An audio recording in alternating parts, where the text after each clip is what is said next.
മാവേലിക്കര തെക്കേക്കര ഗ്രാമപഞ്ചായത്തിനെ മാലിന്യമുക്ത ഗ്രാമപഞ്ചായത്തായി പ്രഖ്യാപിച്ചു. ജനപ്രതിനിധികളും ഹരിതകർമ്മസേന അംഗങ്ങളും കുടുംബശ്രീ പ്രവർത്തകരും ചേർന്ന് റാലിയോടുകൂടിയാണ് ഇതുമായി ബന്ധപ്പെട്ട പരിപാടികൾ ആരംഭിച്ചത്. മാവേലിക്കര തെക്കേക്കര ഗ്രാമപഞ്ചായത്തിനെ മാലിന്യമുക്ത പഞ്ചായത്തായി പ്രഖ്യാപിച്ചു. ജനപ്രതിനിധികളും ഹരിതകർമ്മസേനാംഗങ്ങളും കുടുംബശ്രീ പ്രവർത്തകരും ചേർന്ന് റാലിയോടുകൂടിയാണ് ഇതുമായി ബന്ധപ്പെട്ട പരിപാടികൾ നടത്തിയത്. ഗ്രാമപഞ്ചായത്ത് വൈസ് പ്രസിഡന്റ് മിനി ദേവരാജന്റെ അധ്യക്ഷതയിൽ ചേർന്ന യോഗത്തിൽ ഗ്രാമപഞ്ചായത്ത് വികസനകാര്യ standing committee chairman P Ajith സ്വാഗതം രേഖപ്പെടുത്തി.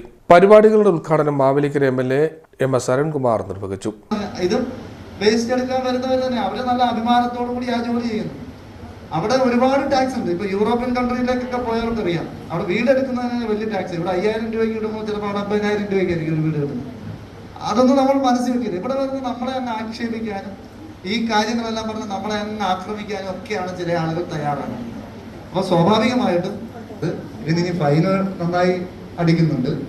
ഇത് നമ്മുടെ ഇപ്പം ഒരാൾ വണ്ടി യാത്ര ചെയ്യുമ്പോൾ അവിടെ നിന്ന് മൊബൈലിനകത്ത് എടുത്ത് കൊടുക്കുന്ന വഴികളിലൂടെയാണ് നമ്മുടെ നാടിനെ ശുചിത്വമാക്കാൻ ആവശ്യമായിട്ടുള്ള പ്രവർത്തനങ്ങൾക്ക് നേതൃത്വം കൊടുക്കുന്നത്.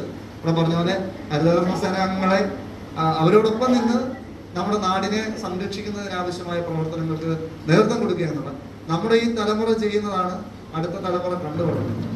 ജപ്പാനിലേക്ക് ഒരു കുഞ്ഞ് ക്ലാസ്സിലേക്ക് ചെല്ലും, ആ കുഞ്ഞിന്റെ ആ ചെറിയ ക്ലാസ് മുതൽ പഠിപ്പിക്കുന്നത് ഈ ശുചിത്വത്തെ കുറിച്ചാണ്. അവന്റെ ജീവിതത്തിൽ എങ്ങനെയാണ് മുന്നോട്ട് പോകണമെന്നതിനെ കുറിച്ചാണ് പഠിപ്പിക്കുന്നത്. ആ ശുചിത്വത്തെ കുറിച്ച് നമ്മൾ പഠിപ്പിക്കുന്നില്ല എന്നുള്ളതാണ്. അപ്പൊ നമുക്ക് അങ്ങനെ ഒരു ക്യാമ്പയിൻ തുടങ്ങിയിട്ടുണ്ട്. ഇന്ത്യയും നമ്മളാണ് സംസ്ഥാനത്താകമാനം എല്ലാ പഞ്ചായത്തിലും ഈ പ്രവർത്തനം ഏറ്റെടുത്ത് മുന്നോട്ട് പോകുന്നത്. തെക്കേക്കര പഞ്ചായത്ത് ഒരുപാട് കാര്യങ്ങൾ ചെയ്തിട്ടുണ്ട്. ഒരു കാര്യം കൂടി പറഞ്ഞു ഞാൻ അവസാനിപ്പിക്കും. നല്ലൊരു പ്രോജക്റ്റാണ്. കേരളത്തിൽ ആദ്യമായി ഒരു പഞ്ചായത്ത് തലത്തിൽ FSTP തുടങ്ങാനുള്ള പ്രവർത്തനം തുടങ്ങിയത് നമ്മുടെ ഈ പഞ്ചായത്താണ്. പക്ഷെ പല ആളുകളെ കൊണ്ടുപോയി പലയിടത്തും കൊണ്ടുപോയി അതൊക്കെ കാണിച്ചു. നമ്മുടെ തദ്ദേശ സ്വയംഭരണ വകുപ്പ് മന്ത്രി അത്തരമൊരു സ്ഥാപനത്തിൽ വെള്ളം കയ്യിലെടുത്ത് കുടിക്കാൻ തയ്യാറാകുന്ന ഒരു സാഹചര്യം ഉണ്ടായിട്ടുണ്ട്. ആ നിലയിൽ വരെ ഏറ്റവും ശാസ്ത്രീയമായി സംസ്കരിക്കുന്ന സാഹചര്യം. ഞാൻ അതിന്റെ മറ്റു വിശദാംശങ്ങൾ അതൊക്കെ ചർച്ച ചെയ്യപ്പെടേണ്ടതാണ്.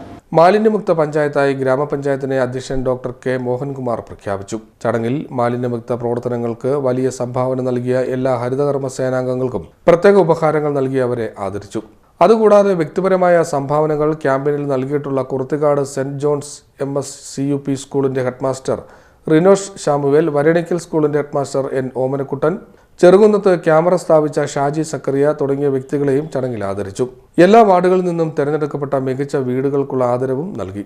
മികച്ച കലാലയം, മികച്ച വിദ്യാലയം, ഹരിത വായനശാല, ഹരിത അയൽക്കൂട്ടം ഇവർക്കെല്ലാം പ്രത്യേകം ആദരവും നൽകി. കുട്ടികളുടെ കലാപരിപാടി, ഹരിതകർമ്മ സേനാംഗങ്ങളുടെ കലാപരിപാടി എന്നിവയോടുകൂടിയാണ് പരിപാടികൾ സമാപിച്ചത്. മുന്നൊരുക്കങ്ങളുടെ ഭാഗമായി പൊതു ഇടങ്ങളെല്ലാം തന്നെ ജലാശയങ്ങളടക്കം വൃത്തിയാക്കുകയും 27 ജംഗ്ഷനുകൾ ഹരിത ടൗണുകളായി പ്രഖ്യാപിക്കുകയും അവിടെ ബോർഡുകൾ സ്ഥാപിക്കുകയും ചെയ്തിട്ടുണ്ട്. മിക്കയിടത്തും ചെടിച്ചട്ടികൾ വയ്ക്കുകയും ചെടികൾ വെച്ച് പിടിപ്പിക്കുകയും ചെയ്തു. കൂടാതെ 7 സ്ഥലങ്ങളിൽ ചുവർ ചിത്രങ്ങൾ കലാകാരന്മാരുടെ സഹായത്തോടെ വരച്ചിട്ടുണ്ട്.